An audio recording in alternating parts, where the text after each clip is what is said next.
Hi Butterfly, it's Eva Lane here from anxiousrelief.com, and today I want to talk to you about a term called gaslighting.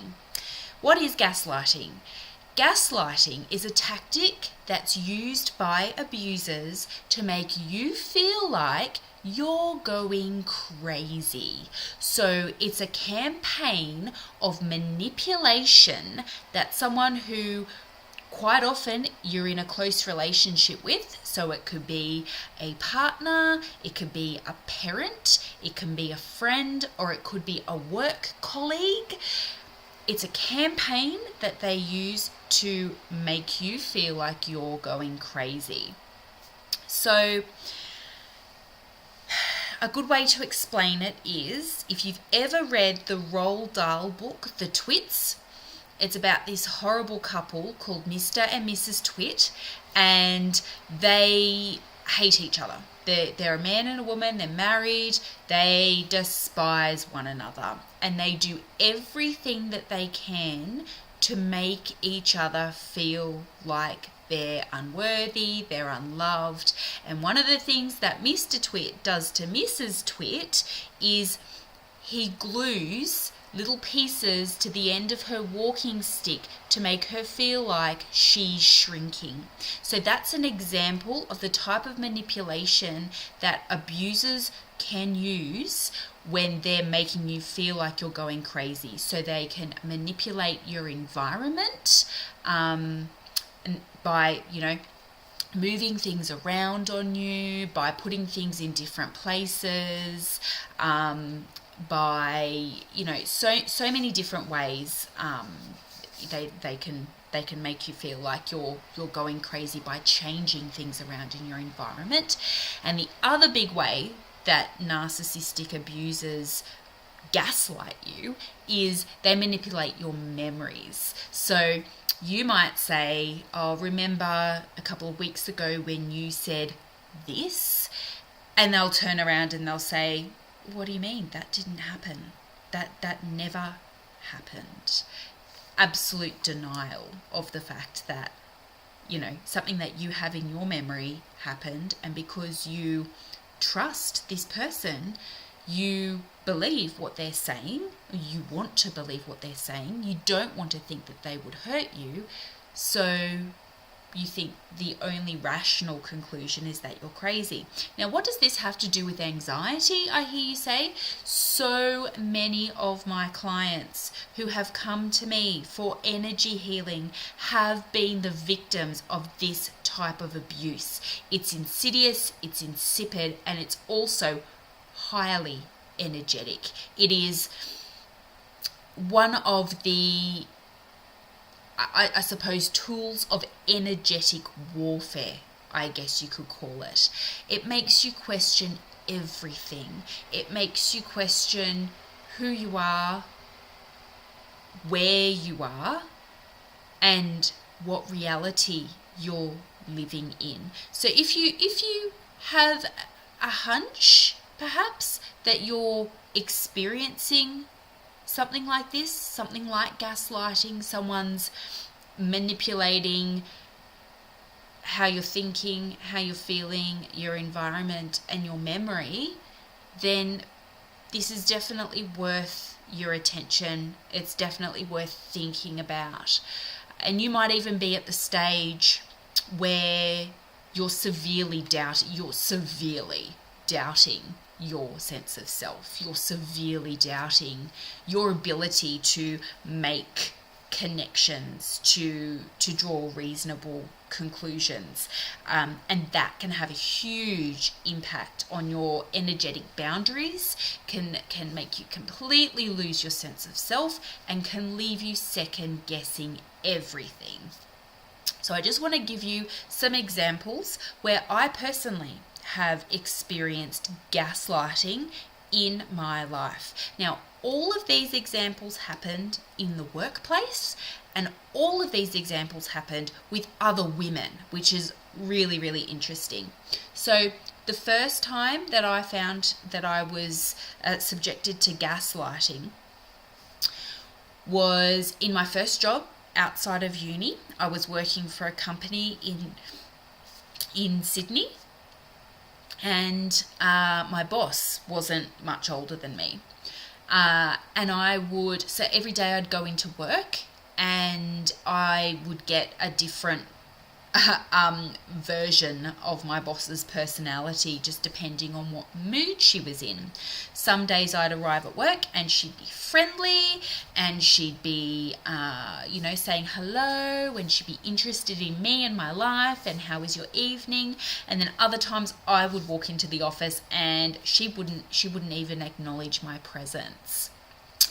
And I noticed in her emails there was an acceleration in her behavior where she was taking credit for work that I had done, and she was also blaming me when things had gone wrong. And this is when things were directly not my fault. Like there were times that stuff had happened and I was at fault, and I was more than willing and able to take responsibility for things that I was responsible for. But there were times when out and out she was just simply passing the buck and blaming me, which is not an appropriate behavior for a manager to have. So I confronted her about it. I took her into a meeting room and I showed her examples of the emails, and I said to her, I won't have this. It's not on. I can see what you're doing. You're trying to damage my credibility by blaming me for things when they go wrong, and you're also taking credit for my work.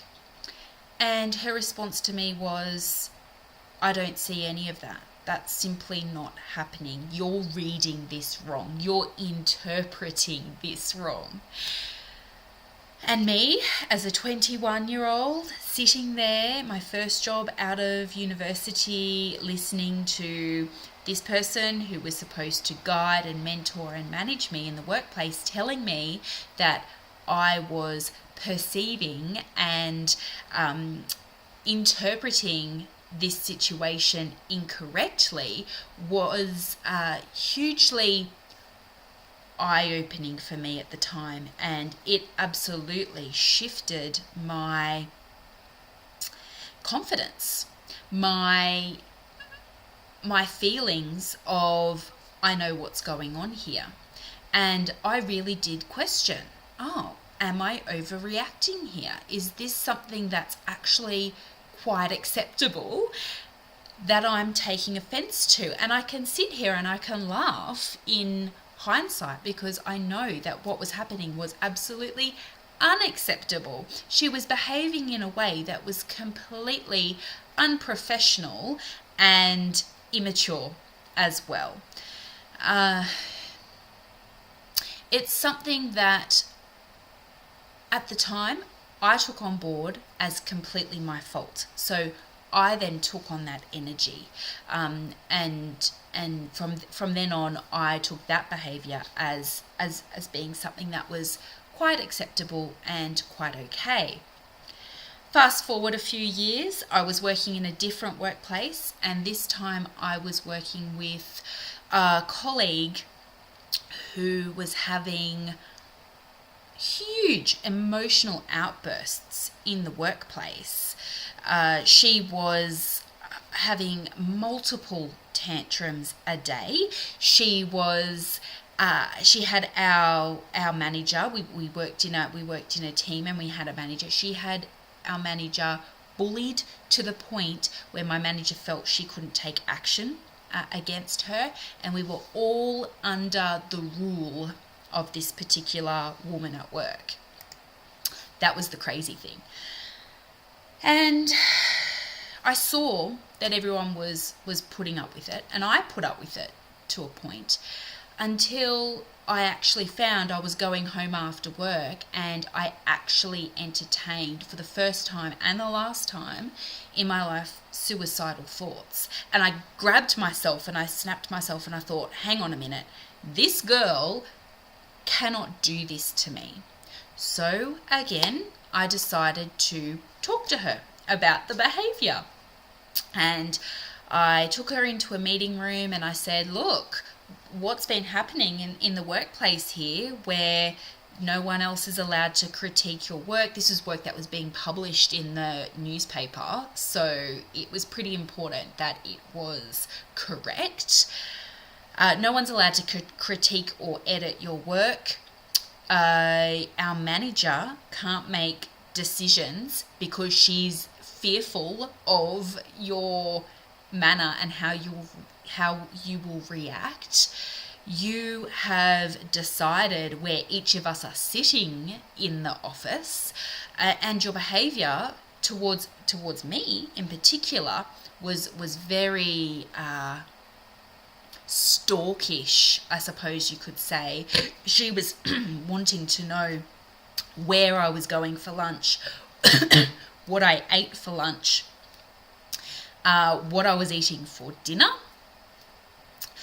what I'd watched on the television, what I was doing that weekend. It was really infiltration-like behaviour, where she was wanting to know details of my life that frankly weren't her business. She was a work colleague. So I brought all of this up in the meeting, and what she then did was say, well, I'm going to tell you how I feel about you. I feel that you are haughty, so that means really standoffish, abrupt, and rude. I'm getting all sorts of throat chakra reactions just talking about her here, as you can probably tell. And I feel like you don't make me feel welcome in the workplace. So what she did was she absolutely minimized what I said. She gave it absolutely no credence whatsoever. She actually didn't even address what I said at all. And what she did was she threw a whole bunch of accusations at me, which I then felt completely blindsided by. And I actually ended up in that meeting apologizing profusely to her for making her feel that way. I said, oh my goodness, I can't believe that I've made you feel this way. I can't believe that I would do that.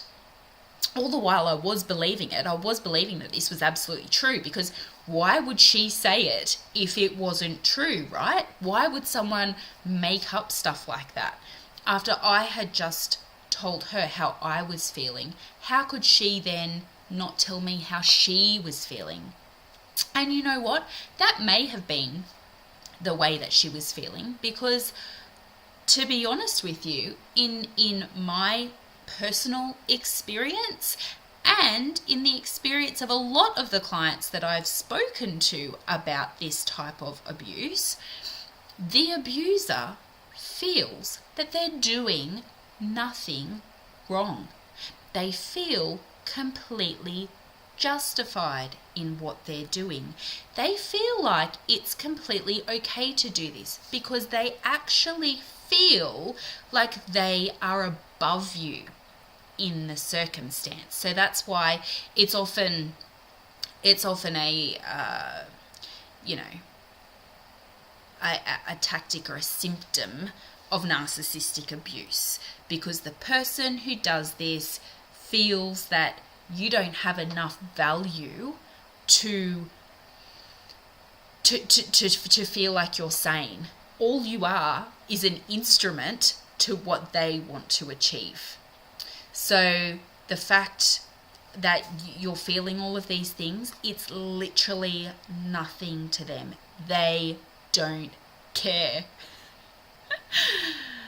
It's preposterous and it's insane, and I sit here and I laugh about what I've put up with in the past from this type of gaslighting abuse tactic. But when you're in it, when you're experiencing it, it is so bewildering, and so many throat chakra symptoms for me talking about this. It's bewildering, and it's bewildering. It's the only term I can think of. So the gaslighting obviously affects your throat chakra. It affects your ability to tell your story. Why is that? Because your story is effectively replaced by someone else's story. Someone else is manipulating your sense of reality, your perception of how you see the world to their own view, to achieve their own aims.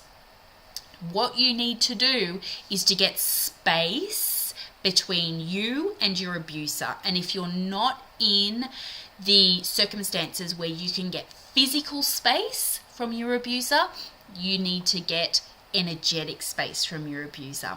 And that's why I created my space between your brain cells meditation, which is a meditation that you can use for when you're feeling so caught up and so wound up and not sure where anyone is or what you're thinking or what reality even is, what's real and what's not anymore. You can use this. It's completely free and you can download it from my website. I'll put the link to it underneath this video. The space. You just need space between you and between your abuser so that you can regain your sense of self. You can put your story back into your throat chakra and you can regain your sense of self in your solar plexus. I'm Eva Lane. Please do come over to anxiousrelief.com, download that space between your brain cells meditation, and let's put these narcissists back in their place, because they have no business making you anxious anymore. This life is yours. Love and light.